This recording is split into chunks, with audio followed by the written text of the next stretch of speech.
Well, welcome everyone. Now we're with Meet with the NFB Training Representatives. So we have Pam Allen, which is our director for Louisiana Center for the Blind. Um, and Julie Deaton is for the director of Colorado Center for the Blind.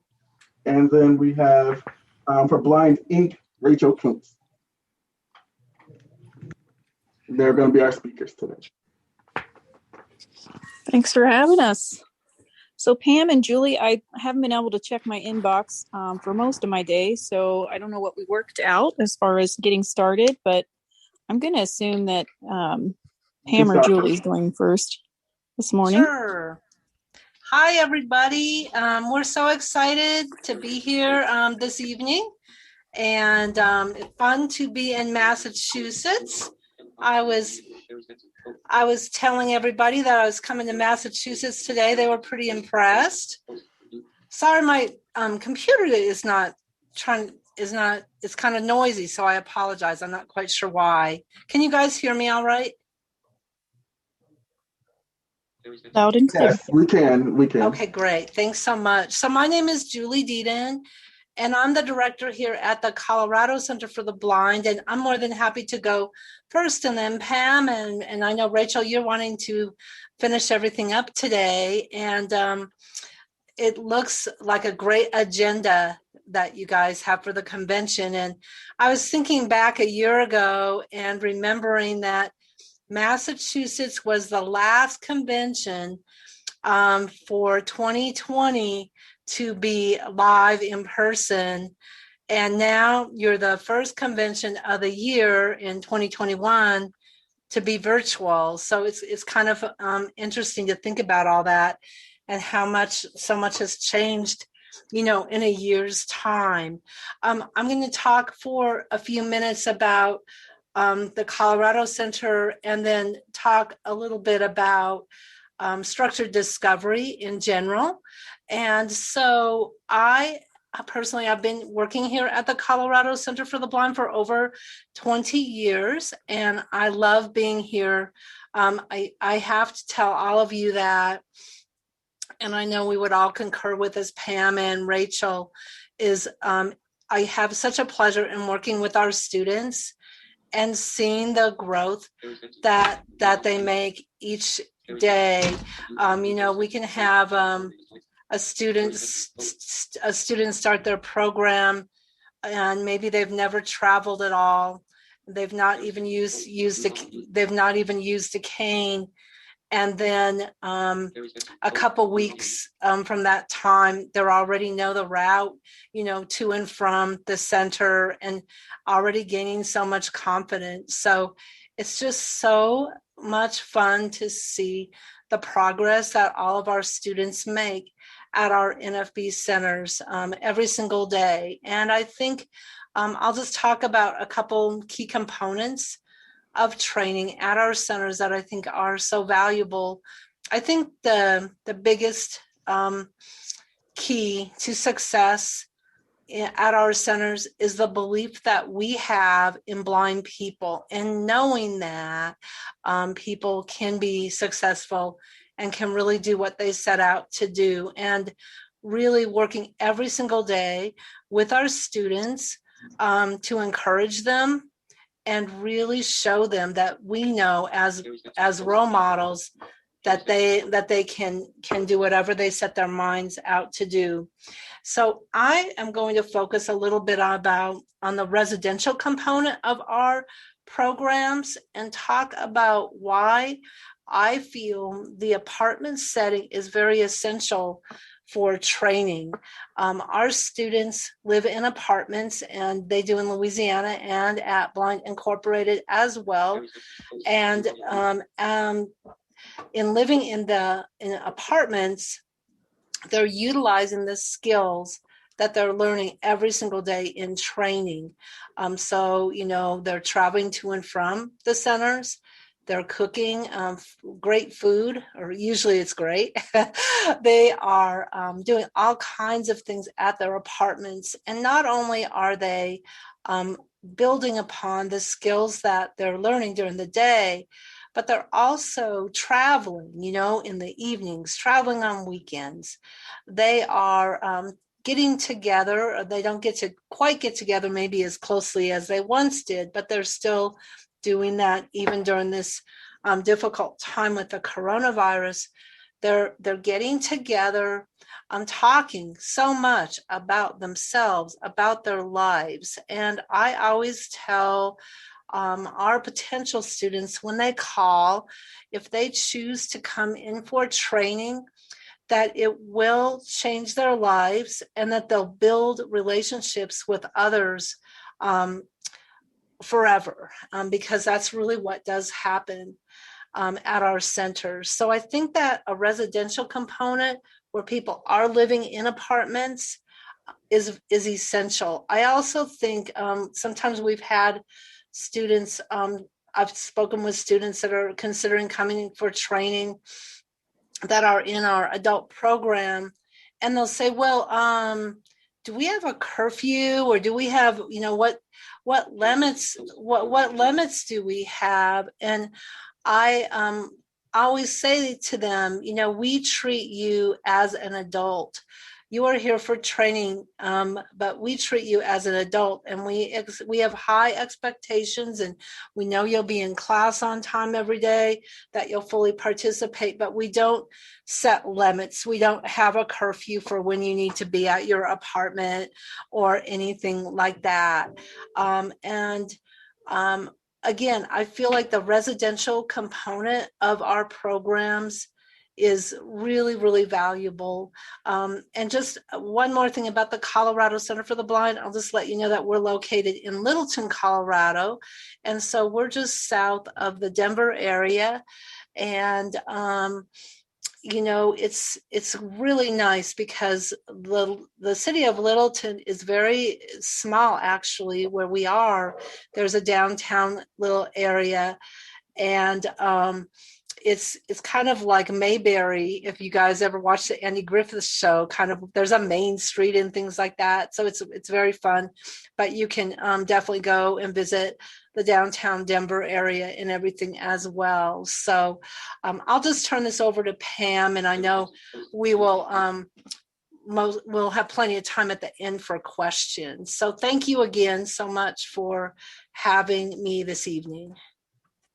Hi, everybody. It's great to be with all of you virtually. It's always so fun and so empowering to come and to attend our NFB affiliate conventions. And I know that as center directors and staff members, that's one of the great things that we get to do is just have time to interact. And again, though we can't be there together in person, I know that it's been a busy day already, and I know it'll be a great weekend ahead. So we really appreciate being part of this convention this weekend and all the great work that's happening in Massachusetts. I know we have alumni from all of our centers that are active members of the affiliate and leaders. And so it's really great to be with all of you. And thank you for the work that all of the members of the NFB of Massachusetts are doing.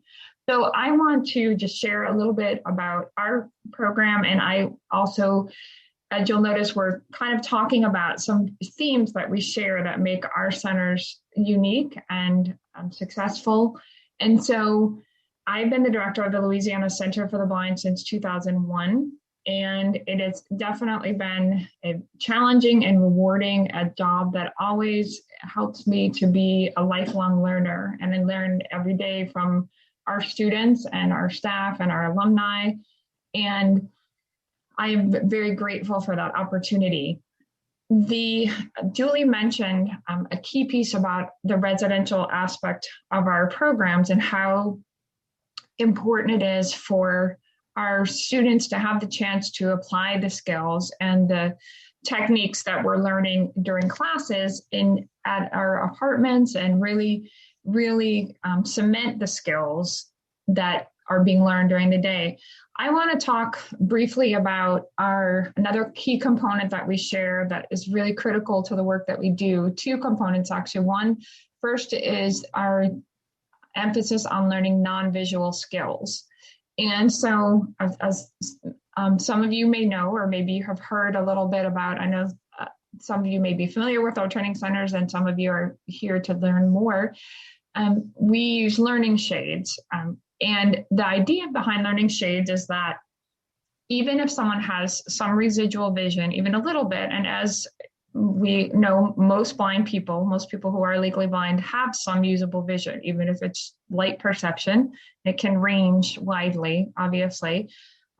But the idea is that in our world, it's a visual world, right? We are always taught, and we sort of subconsciously or not, adopt an attitude that the amount of vision we have is linked to how successful we will be. Or to say that in an opposite way, if we don't have any vision or the less vision we have, our chances of being successful may be limited.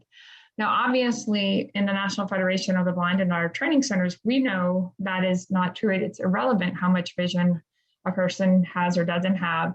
But in our society, we know that we receive those messages. And I can say, even growing up, even though I'm totally blind, I remember not wanting to say that I didn't have any vision at all, because I realized the reaction that I always got from people was like, oh, I'm so sorry, or oh, that must be so terrible, or oh. So I would say things implying that if the person didn't know, they might think that I could see a little bit, because I had learned, even though I had lots of positive messages from people in my family and people around me, that it didn't matter.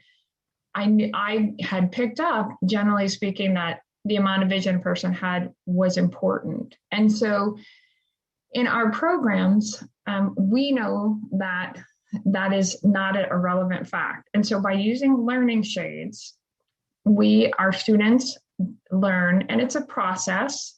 It takes time, it takes practice, it takes repetition, it takes affirmation from positive blind role models, it takes working together with blind peers to recognize that when a person's wearing learning shades and the any usable vision that they have is blocked, essentially, they focus on using their other senses to become comfortable and efficient, and frankly, in many cases, to do things more safely as well.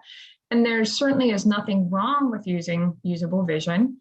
But the great thing about that is when people come to our center, that's what they've been doing. They've been using their vision and not non-visual techniques in many cases, or not as many non-visual techniques as maybe they knew were possible.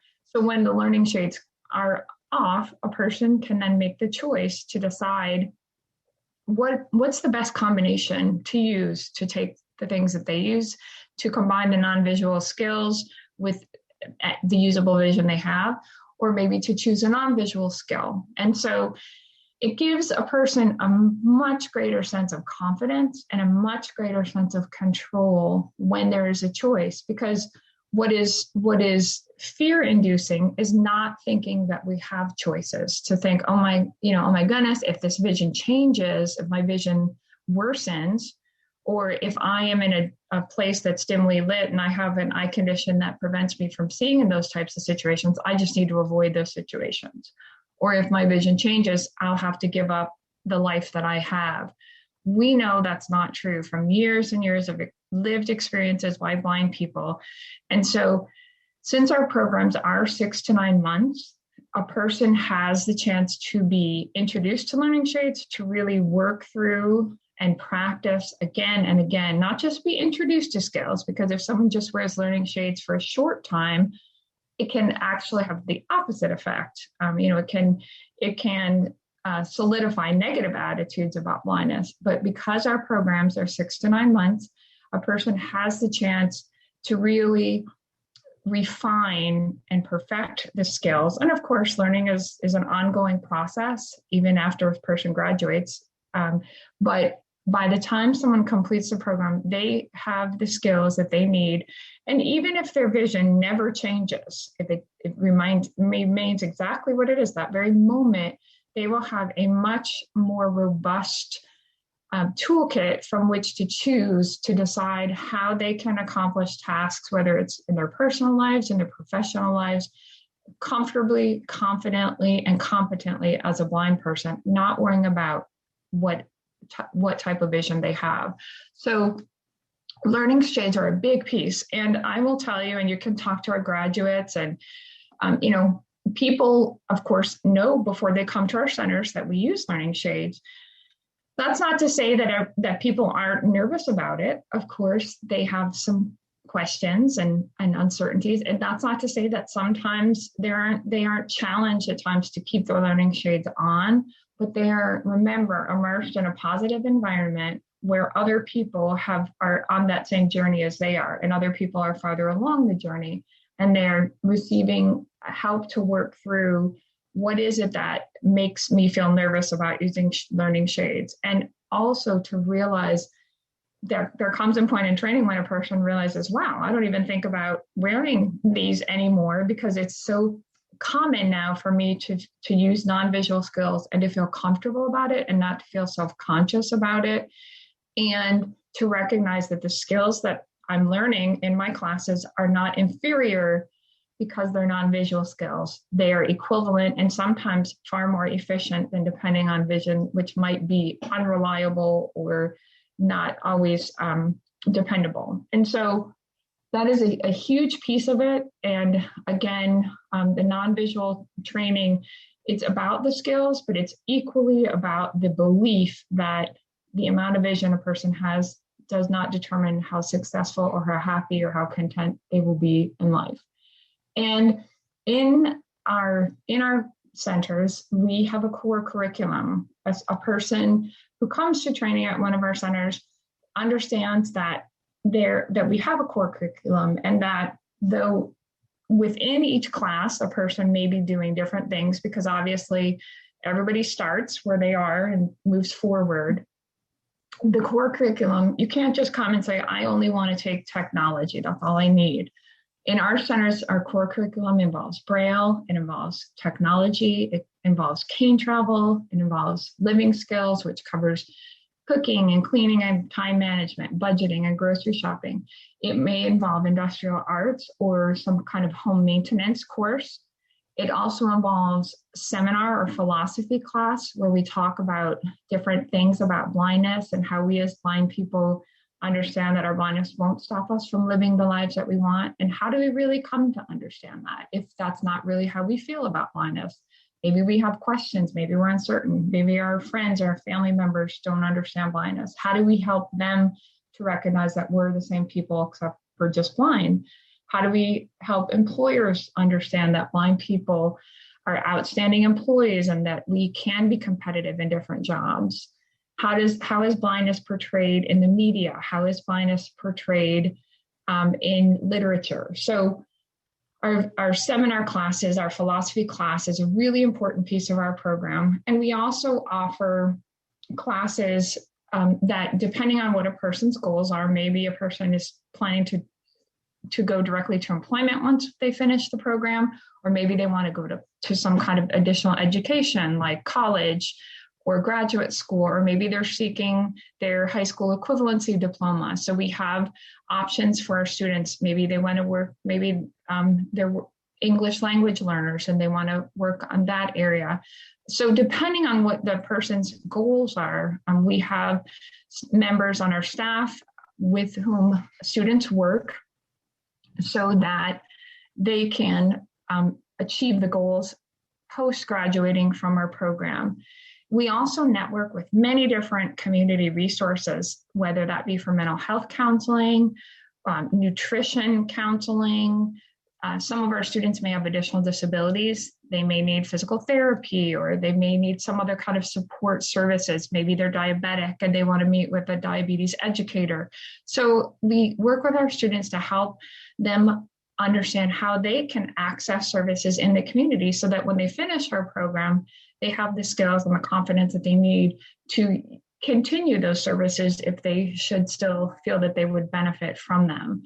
So those are really important pieces. We incorporate challenge recreational activities into our programs as well. Again, whether that be rock climbing or whitewater rafting or dog sledding or going to concerts or whatever those might be. We've all had to be a little more creative during these times of virtual learning and limited group size gathering.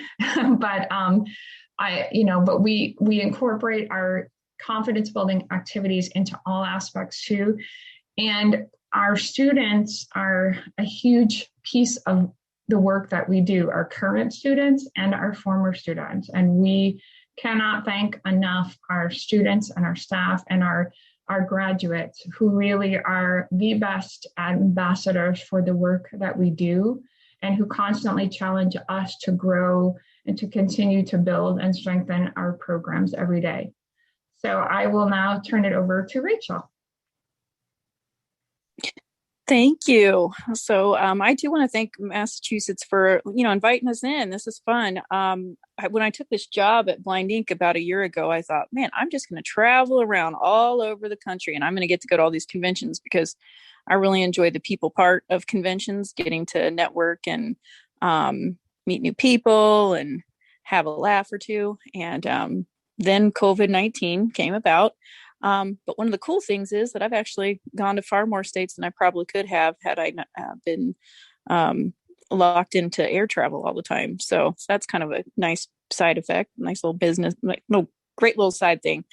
So a lot's been covered so far, and I want to focus my part of this on the piece that I think is what gets people motivated to get training in their life. And that is to lead yourself to some sort of independent life in a work and type of career that you really are passionate about. One of the things, I'm kind of a social media person. I like to kind of read through things online, and I don't really comment a lot or post a lot for myself, but I do enjoy reading. And one of the things I like to come across every now and then is these little comments from some of the support groups that are on Facebook. And I follow one because I have retinitis pigmentosa, and there are often people that are talking about, what is a blind friendly job, or what are the jobs that blind people can do?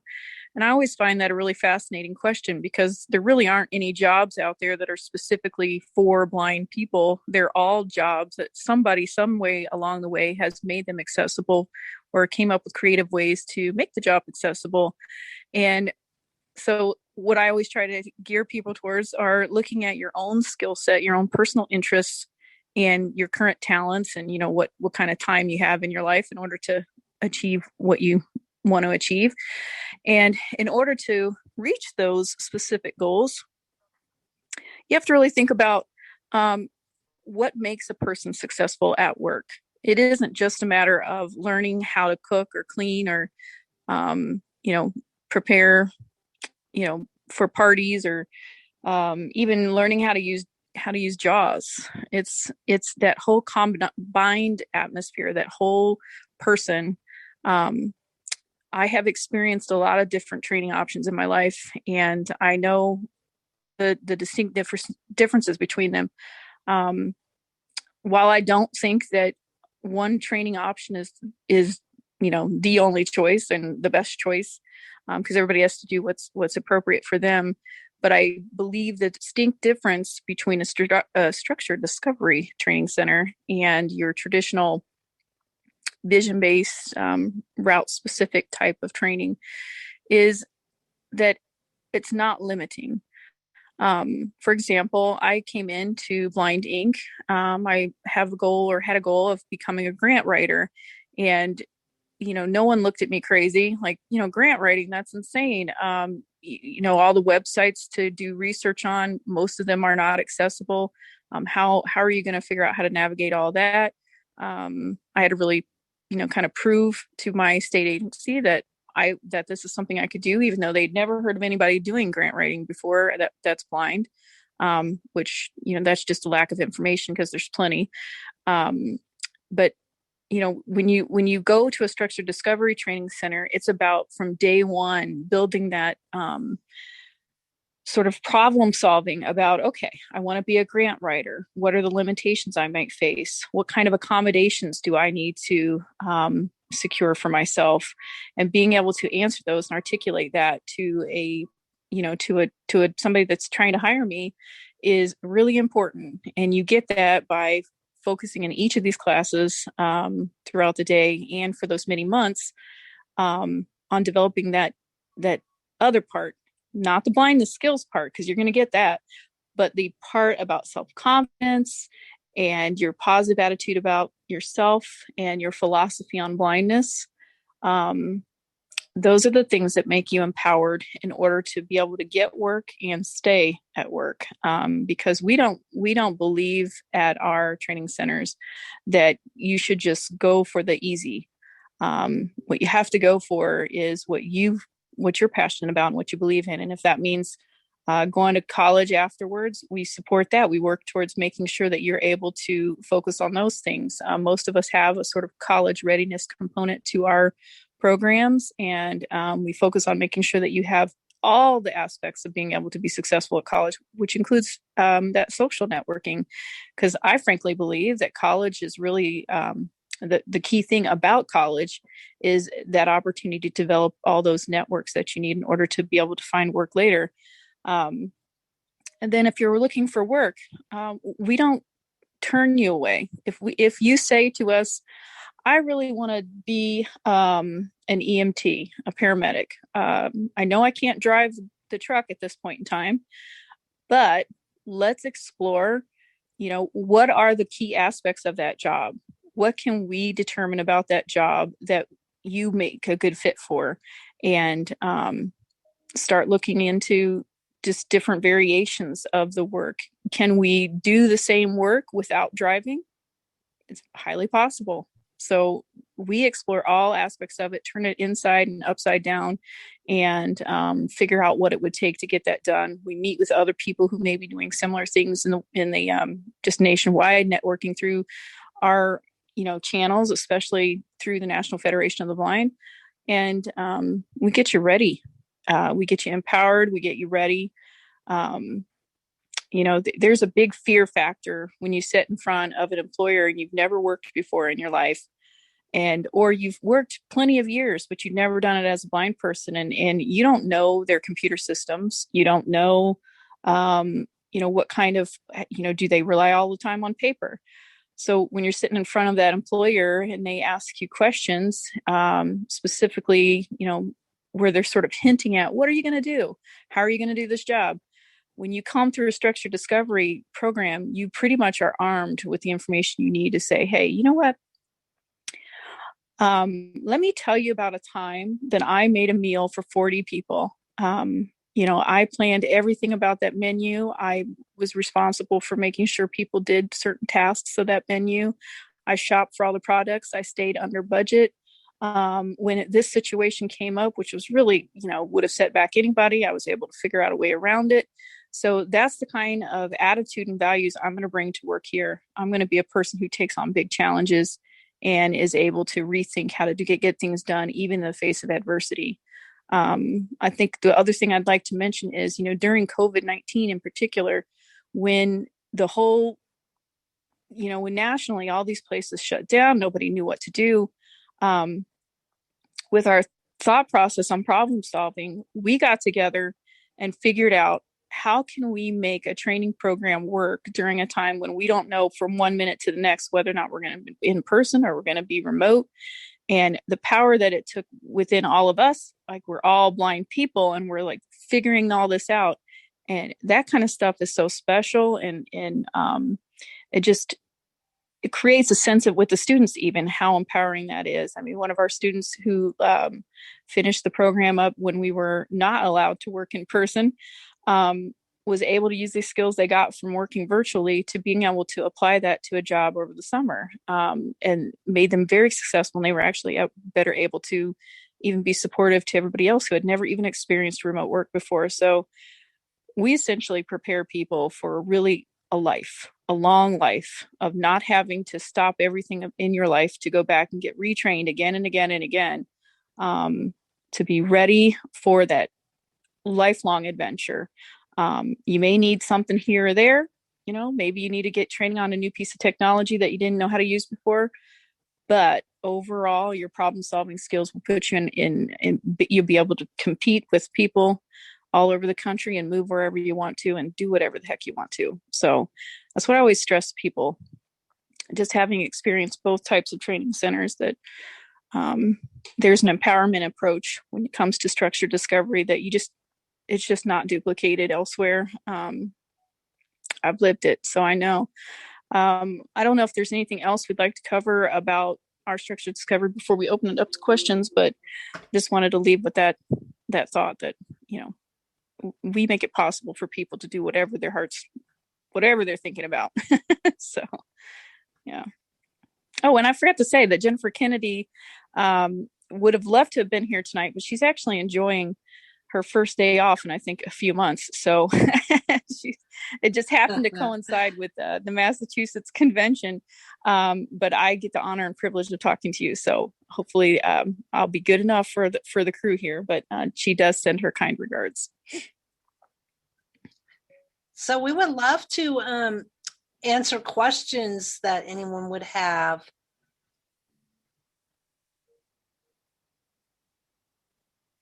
Sure, someone must have a question. Can you hear me? Yes. Yes.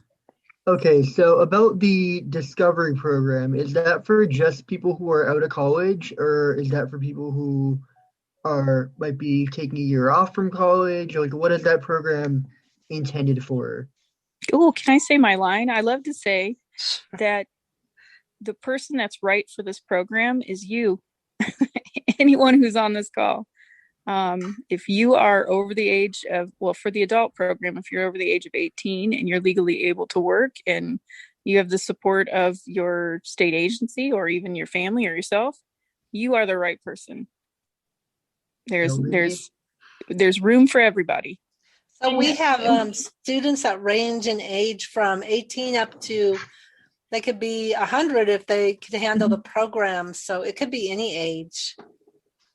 And also we should, one thing that is important to think about too, and this is a great point of our programs too, is that you can start anytime throughout the year. We don't have specific start times for some of our summer programs or programs we do, but for programs for adults, you can start as long as there is availability. And because we all have kind of like rolling admissions, we do our best to keep the waiting time as short as possible. And so we can help navigate through the rehab process. But the great thing is if you don't have to wait, there's not one time a year or two times a year where you can start. And if you miss that time, you've got to wait till the next time. So that's another wonderful part about our programs. Hi, this is Earl. My question is, who pays for the programs? Like if I live in Massachusetts, so to come to like Louisiana, how does that work? So it's the same for our programs. Another wonderful point of our programs is that as Rachel talked about our goals, everybody's goal is, ultimately to be employed. You might take some other steps to get to the ultimate goal, but vocational rehabilitation, so the Massachusetts Commission for the Blind would support training, and the commission, we're very grateful.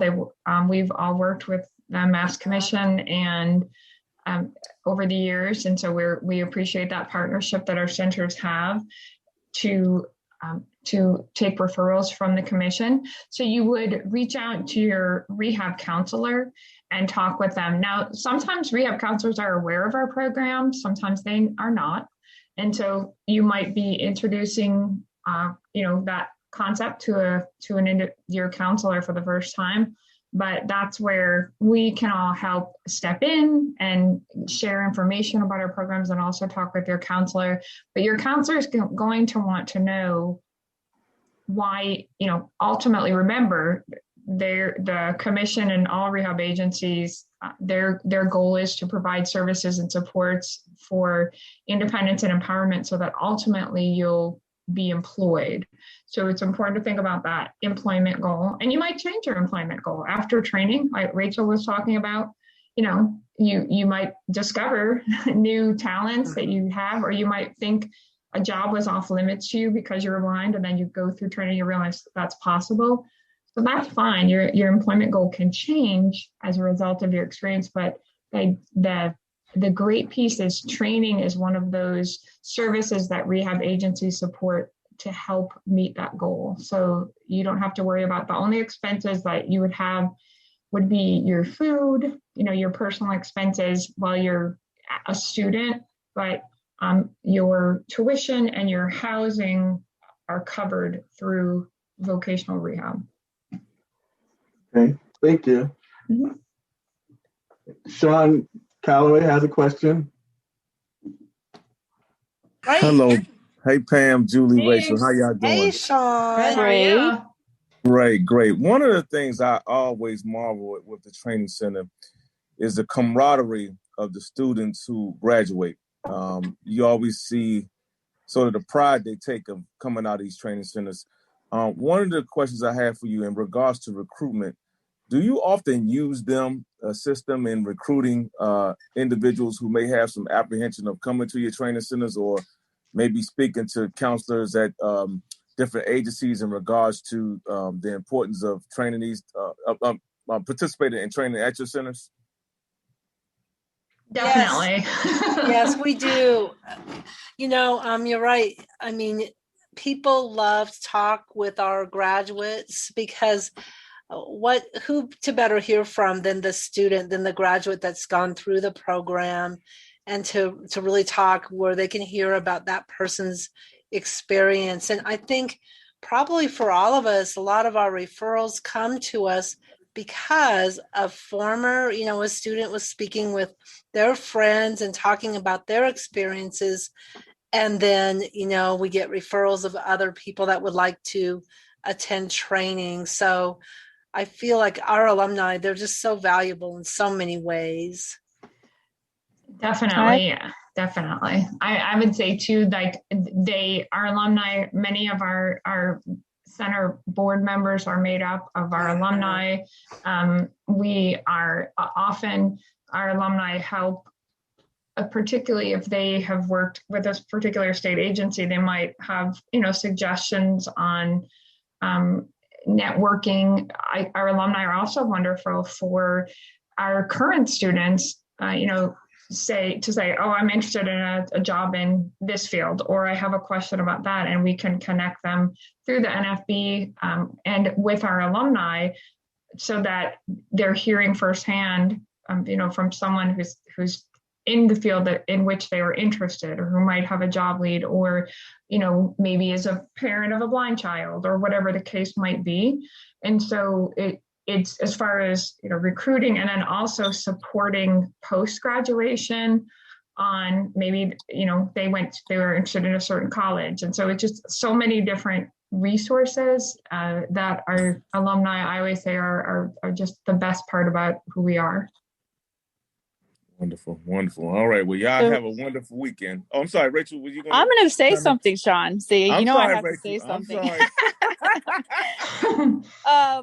I'm going to mention that, like college in a way, when you go to a residential program, and even if you're participating as a day student here in Minneapolis, speaking from personal experience here, it's an experience like no other. I mean, you're with a group of people who are all striving to be something better and something more than what they were told they could be. And when you share that level of just trying to get out there and get it done every day, and the unique experiences that you face on a daily basis, I sometimes say it's like being at the national convention every day for months, where you just have that connection with other blind people. And there's just nothing like that. I mean, people that really know, that really get it, what you go through and what they're going through, and you lift each other up. You create a bond with each other that is so strong that for years and years and years and years later, you refer back to that time there. And when you get on the phone with your friend, I still do this. When I get on the phone with my friend, we laugh about some story that happened, 4 years ago now. And I know this is true about other people who've graduated all the different centers. They just, the process of tearing down those personal barriers you have in yourself and then rebuilding that, it is just an unbelievably powerful experience for a person.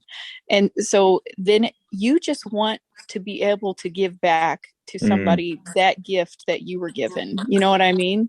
So we don't even really ask people. It's just something they do because they just see somebody struggling, or they know somebody is capable of more, and they're just like, you know what? Take that time for yourself and get a little more, training behind you, and you're going to do great.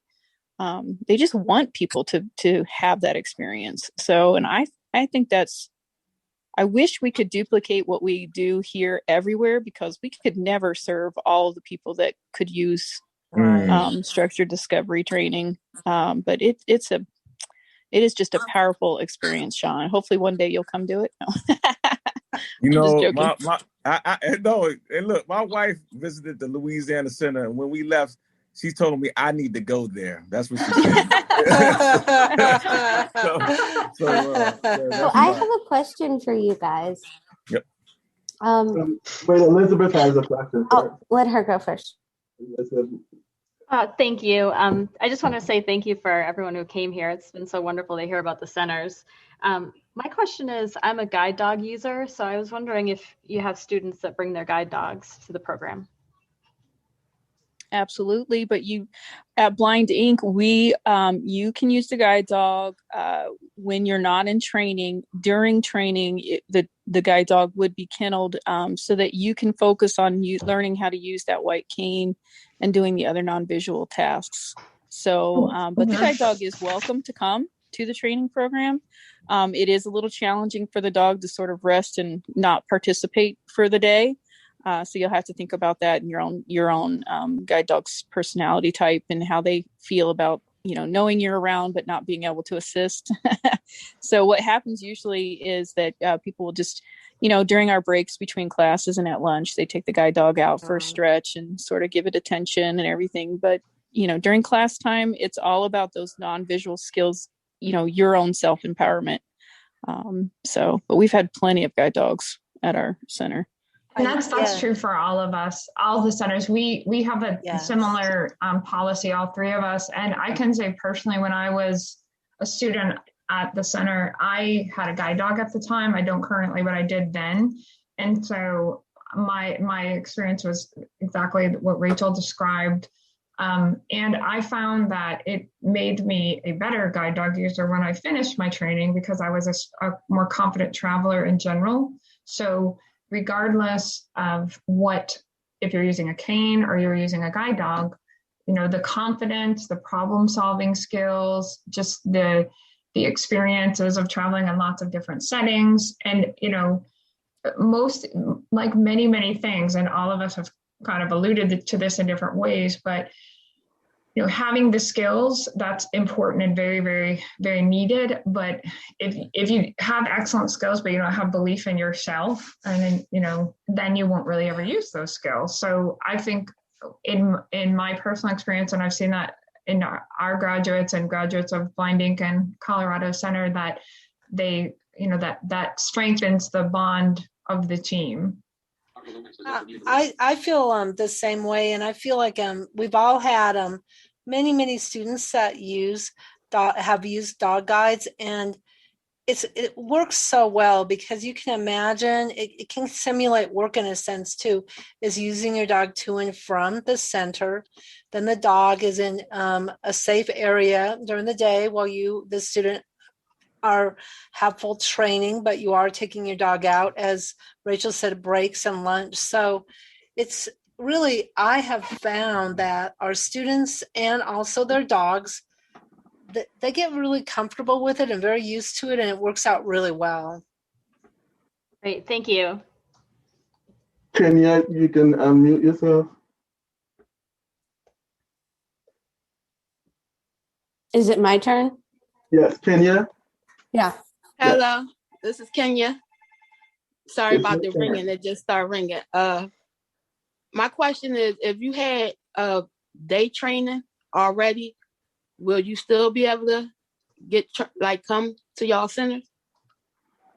Will they still allow you to get You the know, training at your I center? think there's a lot of justification for a residential program, and we would be able to provide assistance to you with your with your counselor and the agency to take a look at that. And ideally, it would be no problem at all, because day training is very different than the residential program and all the components of our programs that we offer. So I can't say 100% because, every situation is very different, but we are all more than happy to help anybody that would want training to work with your counselors to assist with justification around all that.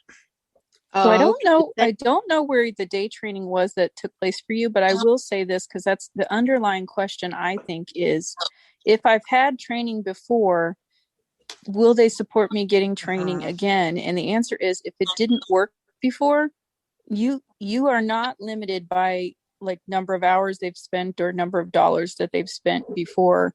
It's basically training until you are out there successful in employment. So don't feel like, well, Right. I don't want to spend any more of their money, or I don't want to ask for this or that, because you are worth every penny. Until you can get yourself in an independent life, you keep fighting for it and get out and go wherever it is you need to go to get that, to make you successful.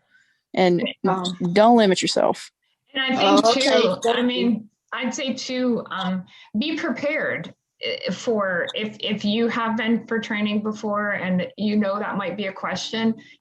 Think about, okay, how is this training different than what I experienced before? Maybe the day training you had before was just technology only, or whatever, it wasn't using learning shades or whatever. There could be 1,000 reasons, but it's always good to kind of think about what questions might come up so that you have, you're prepared and you have a good conversation and dialogue with your rehab counselor to help them understand that you're committed and that your goal is employment, and this will help you make that possible. Yes, because I do think the training that y'all giving, I think is a lot better, because when I had my day training, I was coming home, I still had people helping me. Mm-hmm. So right. I'd rather go away and be on my own. And when I finish, I want to get my own apartment. And I just want to be on my own. You gave the Do number one everything. reason why residential programs are so Exactly. important. And that is because we don't get the reinforcement. When you go home to your apartment at a residential program, you get to do all those things on your own and you build your self-confidence. But that's the reason why I went. I in my own household, I had family that loved me so much that if they saw me walking with a plug in my hand, they would take it out of it and put it into the outlet for me, So I knew that if I was going to do anything with my life, I had to separate myself for just a little while and really just be selfish and be all about me for 6 months and, get that confidence up. So I get where you're coming from. That's the number one reason why it's important to do residential. And what you said is a great starter to that conversation. Yeah, exactly. Okay. I feel the same way. So much. When I'm away from home at residential programs, that's when I feel like I can grow the most as far as independent living skills are concerned, because I'm kind of in the same boat. Like when I'm home, my parents, my family do a lot for me. But when I'm away at these programs, I gain the confidence and I gain the ability to do these skills, and I'm proving to myself that, hey, maybe I can actually live semi-self-sufficiently later in life. And I you can. I want to do that more. I want to experience autonomy. That's, you deserve it. You do. That's great that you want that. And, it's exciting for everybody to want to have the full independence and have that as a goal, is to have your own apartment, to live on your own. Yeah, the last thing that is to be age 30, living with my parents or living in a house that's adjacent to my parents, living on SSI, or maybe working a very part-time job, while all of my friends who are sighted and typical, they're in work and maybe married or whatever. I want to be successful in life. I want to have that kind of life, and I feel like I have the right to have that same degree of autonomy. Absolutely. Yep. You do. Yep. And that's the kind of commitment that's what it takes. And you know, I know how dedicated and committed rehab counselors are. You know, your desire is a dream for a rehab counselor, you know, to work with someone who is committed to achieving those goals. Okay. Syed. Hey, what's up? Sorry, I raised my hand. Hey, Earl. Hey, Pam. Hey, Julie. Hey, everyone. So happy to be here. I'm so glad that you guys are all here too. This is like really awesome. But I'm an alumni from one of the centers. I went to the Louisiana Center, which is Pam's center. And I just wanted to touch upon a few different things. Tom, since we were talking in the last call at the student session, I think a few really great positives is that since you're graduating high school this spring, you can fit this in like your first year of college. That's what I did. But I did 1 year of college and then I went to training. It's just because like before I started college, I hadn't heard about this sort of training. And I know that especially when you're graduating from high school and people are going off and like going to college, especially when you're coming out of a school like New England Academy and stuff, you might kind of feel like, oh man, like I need to stay in the rat race and stay on this really tight timeline. But I did my training just like it was a year of college. I started in September. I graduated in the spring.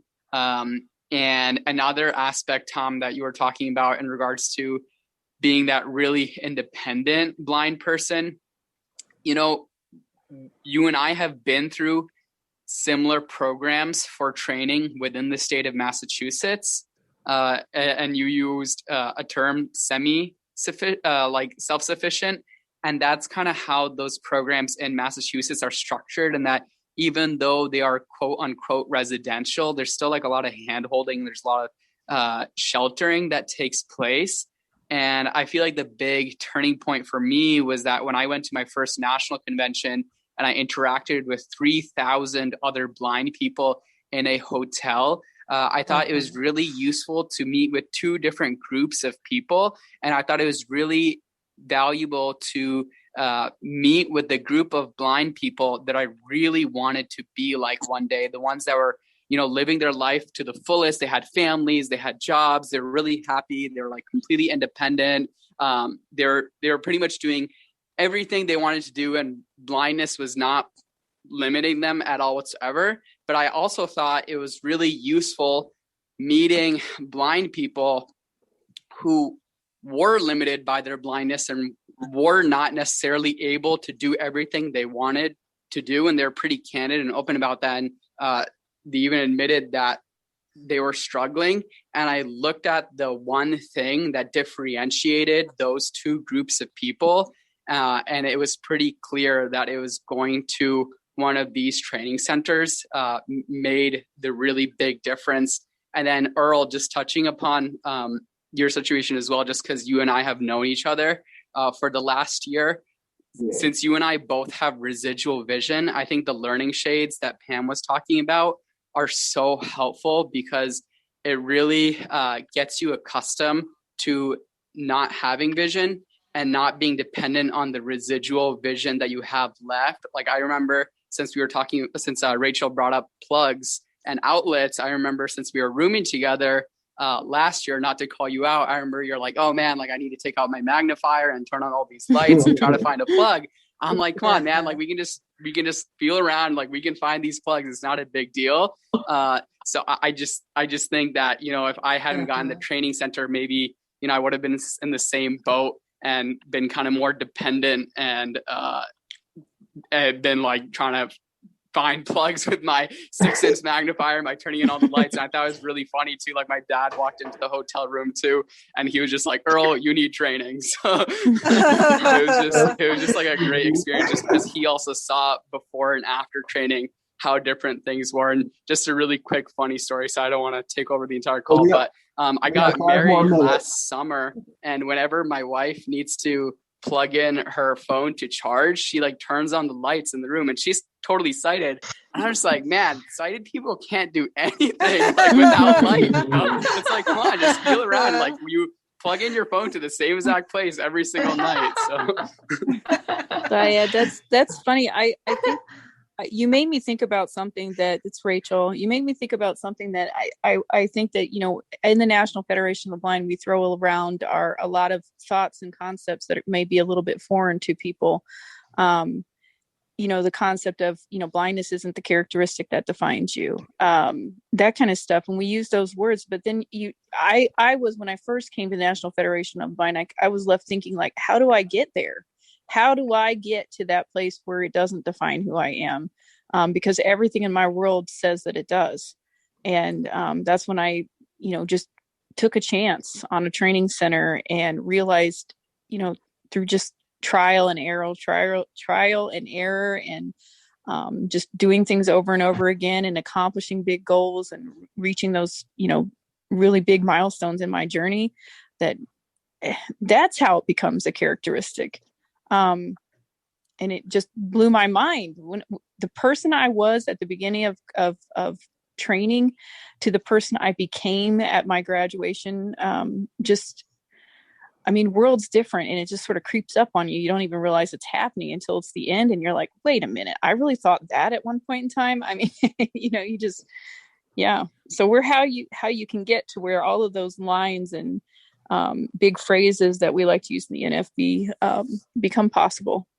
And I think the awesome thing, and science demonstrated that. I don't mean to interrupt, but we only have a couple of more minutes left. Sure. So for Carrie, Carrie's next, then Sherry, and then Christopher. Right. So while I have all three training centers here, I want to pose this question for you guys. So how do you accommodate for physical disabilities, especially when there are challenges that there may not be adaptive technology to meet the needs of that physical disability that could get in the way of training? Like, for instance, most of my life, I have had little to no control out of my left hand, and there are still some things that I have yet to find an accessible device to work for me. Like, there's things out there that might help someone with more capabilities, but the challenge is always finding adaptive equipment to help with certain kitchen tasks. So I think everybody's so individualized, and definitely I know all of us have worked with people that have, limited mobility and maybe needing to use some other devices like a one-handed can opener or a one-handed keyboard or sticky keys or just a wide variety of things. And I know that it's all about, creativity and thinking through things and thinking there is a way this can be done, and working with our students to come up with different methods that can work in each class areas. So I think it's always really a fun kind of a thing in my mind to be able to come up with some solutions for people that make it work.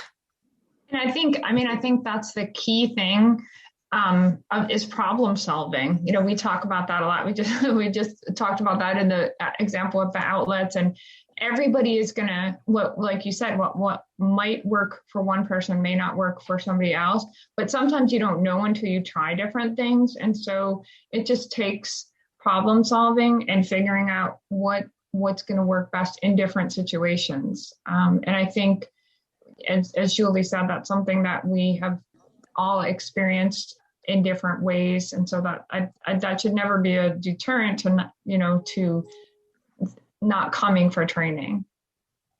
Yeah, we can and have worked with people in wheelchairs, with hearing loss, just you name it. I think probably a good number of our students have issues, either being not neuropathy in their hands, mm-hmm. or, just having, very limited skills with their hands, but anything. And we love the problem solving aspect of it. So the difference between our type of training and in what you would normally find is that we're not limited by any kind of rules. And each of us as instructors have, that time to just kind of like figure out something and go to their network of people and, explore it too. So, and it's kind of a joint effort with the students and staff. So. Yeah, and I think too, again, that's where it's great to be able to connect students with our students who may have a similar disability, a graduate or that has so that they can share ideas too. I think that's another thing where alumni come in really handy. That's very helpful, and that's a great benefit too. Want to add real quick, since we're almost out of time, that mental health is 7 o'clock. also accommodated, and we allow for time in schedules and things like that to accommodate medical appointments and mental health and stuff like that, because we really believe in the whole person. And I just say real quickly too, a lot of people think, when is the right time to come? And we always say, that this is the right time is now. There will always be things that come up, and maybe it means, it might mean